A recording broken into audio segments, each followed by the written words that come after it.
টাকা মজুরি দিতে হবে, 30,000 টাকা মজুরি দিতে হবে, দিতে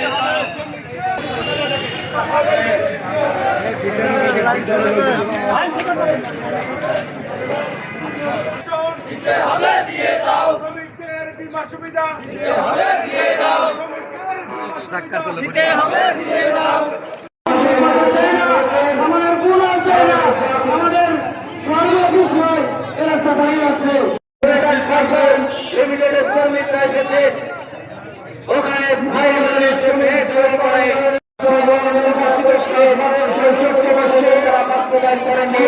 আমরা মজুরি কেটে আজকে সেই রাষ্ট্র 54 বছরে ওষুধ করা বাস্তবায়ন করছে, কিন্তু মালিককে বছরের পর বছর তার মালিকদের বছরের পর বছর শ্রমিক সুরক্ষার জন্য বিভিন্ন ধরনের আইন শ্রমিকরা কাজ করেন, তাদের নিরাপত্তার কোনো আবরণী দেওয়া হয় না। আমরা দাবি তুলেছি ইউনিয়নের পক্ষ থেকে এদেরকে ইউনিয়নের শ্রমিক বিন্দু সবাইকে সংগ্রামী শুভেচ্ছা। একটা ফান্ড বিজয় দিবসে উদযাপন করা হইতেছে।